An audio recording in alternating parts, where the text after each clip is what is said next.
ನನಗಾದ್ರೆ experience ಏನಪ್ಪಾ ಅಂದ್ರೆ ಎಲ್ಲಾ ಕಡೆ ನಾನೇ ಕಾಣ್ತಾ ಇದ್ದೀನಿ. ಆ ಟೀಚರ್ ಬಂದ್ರ ಟೀಚರು ನಾನೇ, ಆ ಸ್ಕ್ವಾಡ್ ಬಂದ್ರ ಸ್ಕ್ವಾಡು ನಾನೇ, ಆ ಪ್ರಿನ್ಸಿಪಲ್ ಬಂದ್ರ ಪ್ರಿನ್ಸಿಪಲ್ ನಾನೇ, ಎಲ್ಲಾ ಕಡೆ ನಾನೇ ಇದ್ದೀನಿ. ಇದೆಲ್ಲ ನಂದೇ ಪಾತ್ರ, ಬೇರೆ ಬೇರೆ ಪಾತ್ರಗಳನ್ನ ನಾನ್ ನಿಭಾಯಿಸ್ತಾ ಇರೋದು. ಅದು ಒಂದು ಈ ರೀತಿ ನೋಡಕ್ ಸ್ಟಾರ್ಟ್ ಆದ್ಮೇಲೆ ಎಷ್ಟು ನನಗೆ ಒಳಗಿಂದ ಸಮಾಧಾನ ಆಯ್ತಂದ್ರೆ, ಓಕೆ ಇದ್ರೆ ಯಾರೇ ಎಷ್ಟು ಸ್ಕೋರ್ ತೆಗೆದ್ರು ಅದು ನಾನೇ ತೆಗೆದಿದ್ದೀನಿ, ಇದ್ರಲ್ಲಿ ಯಾರೇ ಆಲ್ರೆಡಿ ಗೌರ್ಮೆಂಟ್ ಜಾಬ್ ಇದ್ರು ಅದು ನಾನೇ ಇದ್ದೀನಿ, ಇದ್ರಲ್ಲಿ ಯಾರು ಒಂದು ಡಿಫ್ರೆಂಟ್ ಕ್ಯಾರೆಕ್ಟರ್ ಡಿಫ್ರೆಂಟ್ ಹ್ಯಾಬಿಟ್ಸ್ ಗಳಿದ್ರು ಅದು ನಾನೇ. ಎಲ್ಲಾ ಕಡೆ ನಂದೇ ಪಾತ್ರ, ಒಂದೊಂದ್ ಕಡೆ ಒಂದು ಮಾಡ್ತಾ ಇದ್ರೆ ಎಲ್ಲಾರು ಒಂದಾದ್ರೆ ಚೆನ್ನಾಗ್ ಕಾಣಲ್ಲ ಜಗತ್ತು. ಹಿಂಗೆ ಅಡಿಗೆಗೆ ಎಲ್ಲಾ ರೀತಿ ಖಾರಗಳು ಮಿಕ್ಸ್ ಆಗಿರ್ಬೇಕಲ್ವಾ, ಹಂಗೆ ಈ ಜಗತ್ತಲ್ಲಿರುವಂತಹ ವ್ಯಕ್ತಿಗಳೆಲ್ಲರೂ ಡಿಫ್ರೆಂಟ್ ಗುಣಗಳಿರ್ಬೇಕು. ಸೊ ಎಲ್ಲಾರು ಒಂದೇ ಗುಣ, ಒಂದೇ ಎಲ್ಲರೂ ಉಪ್ಪ ಆಗಿದ್ರೆ ಸರಿ ಕಾಣಲ್ಲ, ಎಲ್ಲರೂ ಖಾರ ಆಗಿದ್ರೆ ಸರಿ ಕಾಣಲ್ಲ. ಒಬ್ರು ಖಾರ, ಒಬ್ರು ಉಪ್ಪು, ಒಬ್ರು ಹುಳಿ ಹಿಂಗಿದ್ರೇನೆ ಬ್ಯೂಟಿಫುಲ್ ಆಗಿರುವಂತಹ ಒಂದು ಡಿಶ್ ರೆಡಿ ಆಗುತ್ತೆ. ಬಟ್ ಇವೆಲ್ಲ ಮೇಲಿರುವಂತಹ ಪದಾರ್ಥ ಅಷ್ಟೇ, ಬಟ್ ನಮ್ಮ ಆತ್ಮಸ್ಥಿತಿ ಯಾವಾಗ್ಲೂ ಶಾಂತಿ ಅಷ್ಟೇ.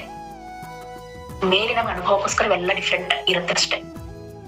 ಸಾಂಗ್ ನಾನು ನೋಡಿದ ಎಕ್ಸಾಮ್ ಹೋದಾಗ ಅಷ್ಟು ಬ್ಯೂಟಿಫುಲ್ ಆಗಿ ಕಾಣ್ತು. ಸೊ ಇದು ಕಾರಣ ಏನಂದ್ರೆ ಆತ್ಮ ಸ್ವರೂಪದಲ್ಲಿ ಬದುಕ್ತಾ ಇದ್ದೆ ನಾನು. ಇದಕ್ಕೆ ಅನ್ನೋದು ನಾ ಶರೀರ ಎಲ್ಲ ಆತ್ಮ ಅಂತ ಯಾರಿಗ್ ಸತ್ಯ ಅರ್ಥ ಆಗುತ್ತೋ, ನಿಮ್ಗೆ ಯಾರು ನೋಡಿದ್ರು ಅವ್ರು ನೀವೇ ಕಾಣ್ತೀರಾ. ಫಸ್ಟ್ ಮೇನ್ ಪಾಯಿಂಟ್ ಇದು. ಸೊ ಹಂಗೆ ನನಗೆ ಎಕ್ಸಾಮ್ ಹೋದಾಗ ಈ ಒಂದು ಮೇನ್ ಎಕ್ಸ್ಪೀರಿಯನ್ಸ್ ಆಗಿರೋದು. ಸೊ ನನಗೆ ಎಷ್ಟು ಆರಾಮ ಬರ್ದೆ ಗೊತ್ತಾ. ಸೊ ನನಗೆ ಏನು ಅನ್ಸಲಿಲ್ಲ, ನನ್ಗೆ ಏನು ಅನ್ಸಲಿಲ್ಲ, ಆರಾಮ ಕೂತ್ಕೊಂಡು ಬರಕ್ ಸ್ಟಾರ್ಟ್ ಮಾಡಿದೆ ಎಕ್ಸಾಮ್ ನ.